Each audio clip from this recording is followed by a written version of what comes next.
देश दुनिया की हर छोटी बड़ी खबर देखने के लिए सब्सक्राइब करें हमारे चैनल द न्यूज एक्सप्रेस को और घंटी का बटन दबाएं ताकि हर छोटी बड़ी खबर आप तक पहुंच सके। जय श्री राम।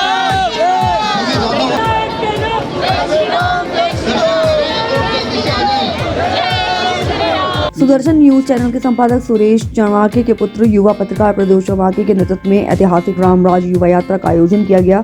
यह यात्रा श्रीलंका होते हुए तमिलनाडु से अयोध्या पहुंची, जिसकी पूरी जानकारी युवा पत्रकार प्रदोष चणवाके ने राजधानी दिल्ली के प्रेस क्लब में प्रेस वार्ता कर दी। वहीं उन्होंने चरण पादुका के बारे में जानकारी दी थी। उन्होंने कहा था कि हम दिल्ली के हर मंदिर में हनुमान चालीसा कर इन चरण पादुकाओं को स्थापित करेंगे। इसी बीच आज मंगलवार के दिन छतरपुर के हनुमान मंदिर में हजारों की संख्या के बीच हनुमान चालीसा का आयोजन किया गया है, जिस पर प्रदोष चणवाके ने मंदिर के आयोजकों से बात कर मंदिर में चरण पादुका स्थापित की, जिसमें हजारों की तादाद में नौजवानों, महिलाओं, बच्चों ने व बुजुर्गों ने बढ़ चढ़कर हिस्सा लिया। हमारे संवाददाता ब्रजेश कुमार ने उनसे बात की, सुनिए क्या कुछ कहा।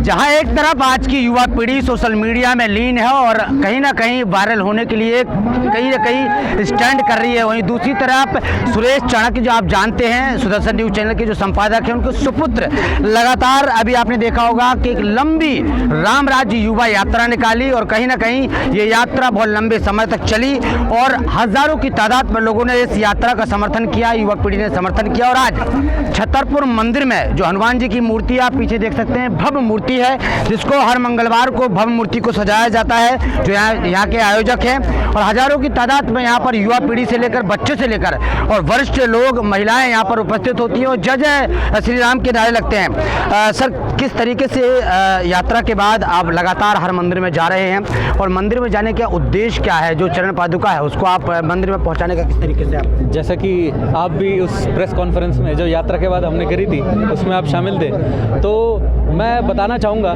कि हमने ऐसा कहा था कि यात्रा का ट्रैवल तो ख़त्म हो गया, लेकिन अब हम उस वक्त तो और कहीं जा नहीं पाए। हम तो रूट में श्री राम जी के रूट पर चल रहे थे, तो हम तो भाई उसी पे चल रहे थे दृढ़ संकल्प करके।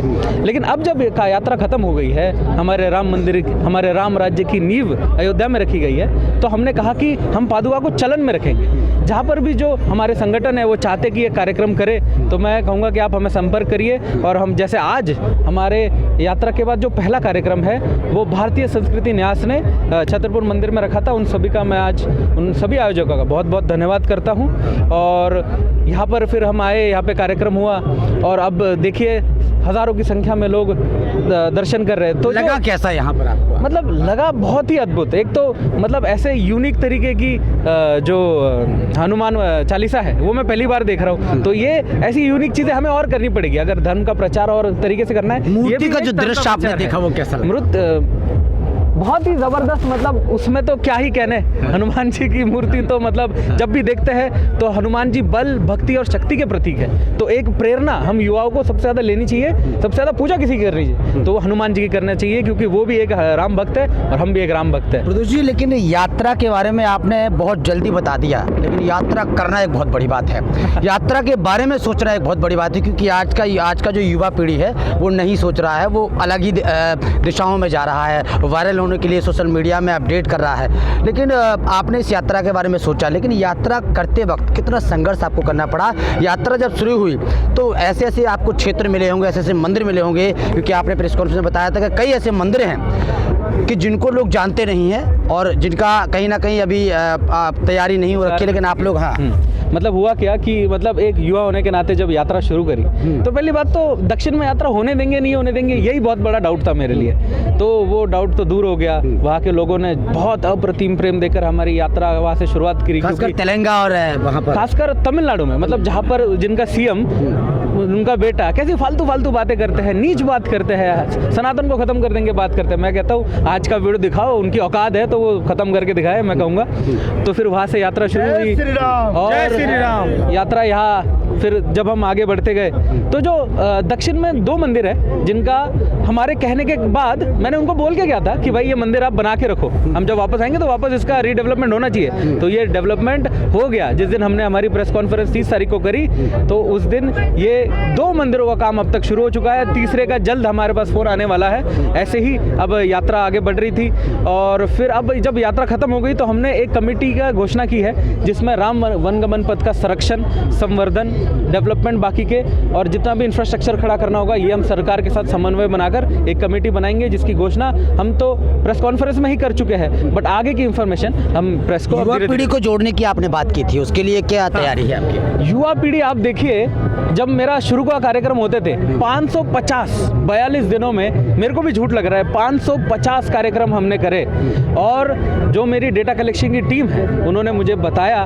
कि लाखों की संख्या में, 10 लाख से अधिक संख्या में हमारे पास रिटर्न नंबर है युवाओं के जो अलग अलग संगठनों से है और आगे उन्होंने मुझे वादा किया है कि इस राम राज्य स्थापना में वो मेरा साथ देंगे। तो आप देखिए कि जब कार्यक्रम शुरुआत में था तो युवा कम होते थे, बुजुर्ग लोग ज़्यादा होते थे। देखिए मैं ये नहीं कहता कि वो ना आए, बिना हमारे संस्कृति में बुजुर्गों का बहुत मान रखा जाता है, उनका सम्मान किया जाता है, उनके ही आशीर्वाद से। लेकिन आप तो ये चाहते हैं ना कि हमारी जो यात्रा है या जिस तरीके का हम कार्यक्रम करें उसमें युवा ज़्यादा आए। तो युवा ऐसे ज़्यादा आया कि जैसे जैसे यात्रा का प्रचार प्रसार आगे बढ़ा तो अपने आप ही युवा बढ़ता गया। जो युवा पहले 30% की संख्या में था वो 70% बढ़ गया और जो चाहते थे हम वही हुआ। और बहुत सारे युवा मिलते थे, रात के 2-2 बजे तक हमारा इंतज़ार करते थे, श्री राम जी के पादुकाओं का इंतज़ार करते थे। अलग ही प्रेम एक युवा में जागा और जो सोया हुआ युवा था वो कहीं ना कहीं इस यात्रा के माध्यम से जगा है और आगे भी मैं वादा करता हूँ, ये मैं दृढ़ संकल्प करता हूँ कि करोड़ों युवाओं को जगा के रखूँगा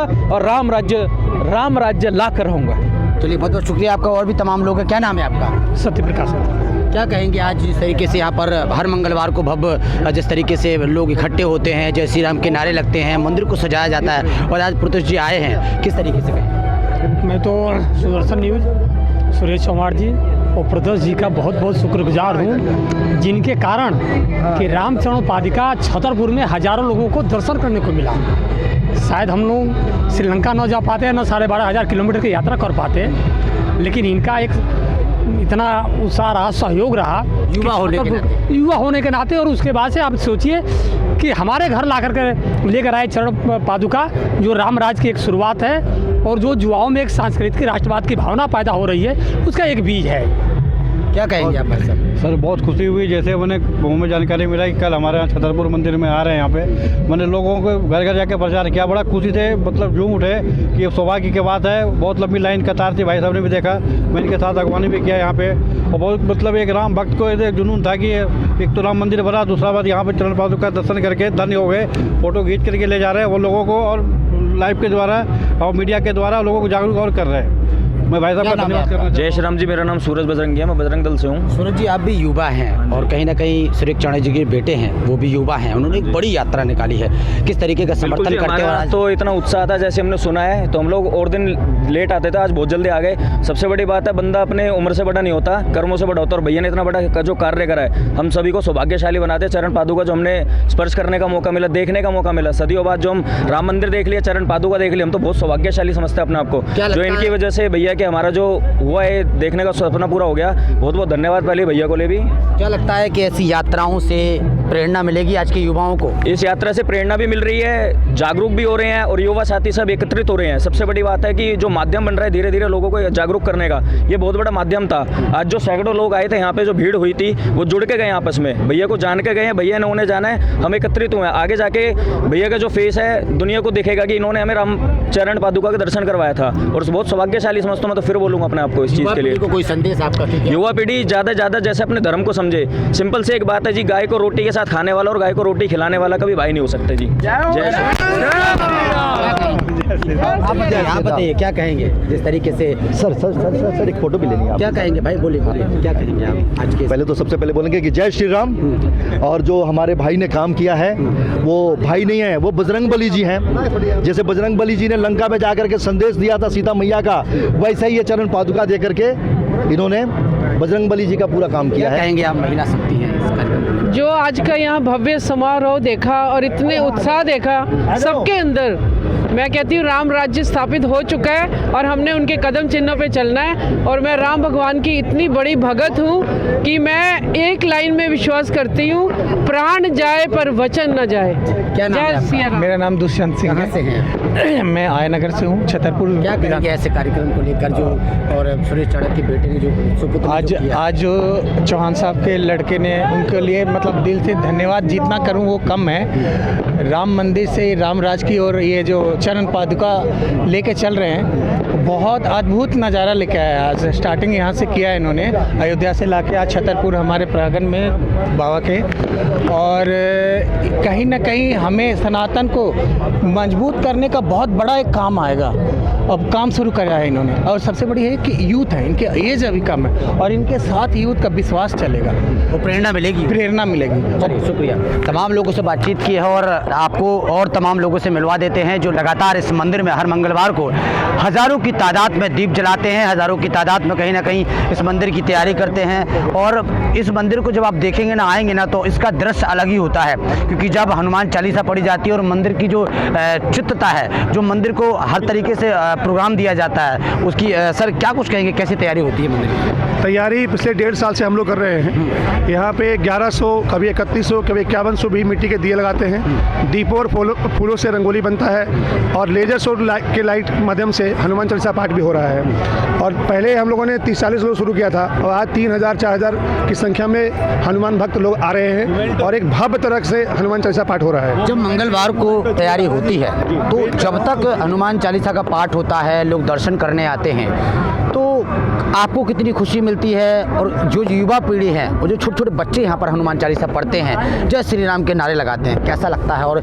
ये संदेश कितना आगे जा रहा है? भाई साहब, मैं तो ये कहना चाहूँगा कि जब से मैं हनुमान चालीसा करा रहा हूँ और हम लोग करवा रहे हैं, उससे मैक्सिमम से मैक्सिमम बच्चे 20 साल के आसपास का है अगर आप देखेंगे। और उन बच्चों में बदलाव बहुत ज़्यादा आ रहा है। जो भी गलत रास्ते पर चल रहे थे, जो अपने माँ बाप का सम्मान नहीं करते, सम्मान भी कर रहे हैं, सही रास्ते पे आ रहे हैं, सकारात्मक विचार भी बन रहा है और दिनों दिन संख्या इसकी बढ़ती जा रही है और सनातन धर्म का और हिंदुत्व की भाव बनता जा रहा है। विपिन जी, क्या आपने सोचा था, क्योंकि राम मंदिर का जो भव्य शुभारंभ हुआ है, प्राण प्रतिष्ठा हुई है, 500 साल पुराना एक सपना है हिंदुत्व के लेकर, पूरे देश को लेकर, और जब ये हुई प्राण प्रतिष्ठा तो पूरे देश ने दिवाली मनाई थी। तो क्या आप मानते हैं कि आप लोगों ने जब ये शुरू की थी हनुमान चालीसा, तो आपको उम्मीद थी कि आने वाले वक्त में एक दिन ऐसा भी आएगा कि राम मंदिर की प्राण प्रतिष्ठा होगी और हमारे रामलला को उनका महल मिलेगा? भाई साहब, सच बात तो यही है कि इतने 500 वर्षों से संघर्ष हिंदू करता रहा है। हमें उम्मीद तो नहीं थी, लेकिन जैसे ही हमारे देश के यशस्वी प्रधानमंत्री नरेंद्र मोदी जी देश के प्रधानमंत्री बने और उसके बाद में सारे काम अच्छे होने लगे और फिर हमें विश्वास भी बढ़ता गया। हम ही गीत गाते थे, अयोध्या करती है आह्वान, ठाठ से कर मंदिर निर्माण, शिला की जगह लगा दे प्राण, अयोध्या करती है निर्माण।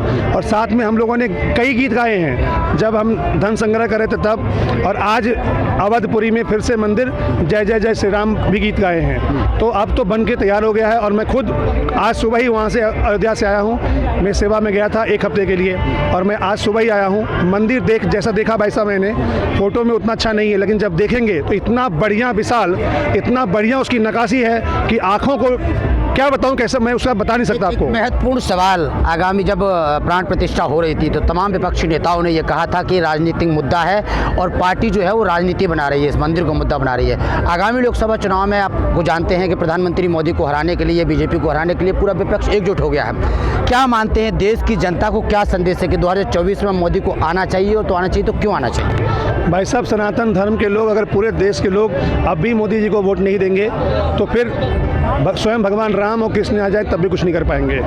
और मुझे जैसा लग रहा है, अभी जैसा मैं अयोध्या में बाकी जगह देख के आया हूँ, 400 के पार भारतीय जनता पार्टी जा रही है और 400 के पार ही उनको सीट मिलने वाला है। भाई साहब, क्या कहेंगे जिस तरीके का आयोजन आप यहाँ पर छतरपुर मंदिर पर करते हैं? आप भी देख रहे हैं कि अगर यहाँ पे कोई महसूस करे आके, मैं वैसे नहीं कहूँगा देखने से नहीं, वीडियो से नहीं, जो यहाँ आकर देखेगा उसको खुद महसूस होगा कि कितनी वाइब्रेशंस जो है ना यहाँ पे आपके शरीर में आती है। लेकिन सवाल ये भी होता है ना कि आज की युवा पीढ़ी जिस तरीके से मोबाइल में लीन है, सोशल मीडिया में लीन है, कुछ बच्चे जागरूक हो रहे हैं। क्या लगता है ऐसे कार्यक्रमों से और हर मंगलवार को हनुमान चालीसा पढ़ने से क्या बदलाव होगा इन बच्चों में? बच्चों को सिखाता कौन है? पेरेंट्स सिखाते हैं ना। अगर मैं पेरेंट्स हूँ, मैं अपने बच्चे को अगर मैं अपने धर्म की महत्ता नहीं बताऊंगा, मैं ये अभी आज हमारा प्रोग्राम था चरण पादुका का, तो चरण पादुका किसी के लिए भी तो एक क्या है, आप तो उसको इंग्लिश में सैंडल बोल दोगे ना, लेकिन चरण का मतलब क्या है, आप उसको समझे ना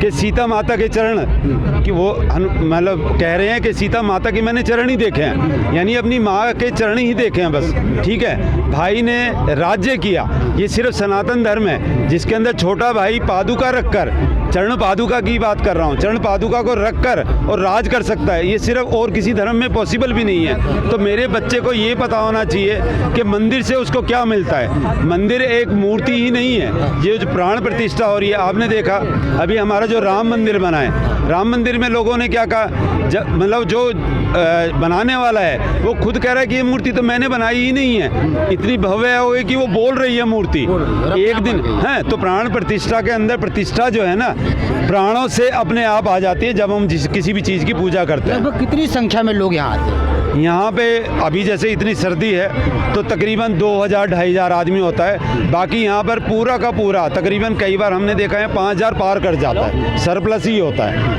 जी क्या नाम है बेटा आपका? मेरा नाम अमित है, जय श्री राम। कितने साल के हैं? मैं 19 का हूँ। कितने सालों से आप आ रहे हैं यहाँ पर? मैं यहाँ से 2 साल हो चुके मेरे को आते हुए। कैसा लगता है? मेरे को बहुत ही अद्भुत एक पॉजिटिव एनर्जी फील होती है कि मतलब बस मन एकदम खुश हो जाता है यहाँ के ना, मन खुश हो जाता है एकदम जैसे यहाँ हनुमान चालीसा होती है ना, कई बार तो 1-2 बार होता है, वो तो साल में कि जो लेज़र लाइट शो होता है वो नहीं होता, पर हनुमान चालीसा जो होती है भले ही लेज़र लाइट शो ना हो, मगर जो हनुमान चालीसा होती है उसकी पावर फील करना वो बहुत बड़ी बात है। और जैसे अभी बात चल रही थी कि वो मूर्ति बोल रही थी राम जी की, श्री राम प्रभु की, तो मैं बताना चाहूँगा आपको बहुत ही अच्छी बात है कि जब प्राण प्रतिष्ठा हो रही थी हमारे प्रभु श्री राम की 22 जनवरी को लाइव टेलीकास्ट मैं और मेरी मम्मी देख रहे थे, तो हमारे आंखों से आंसू आ गए सही में।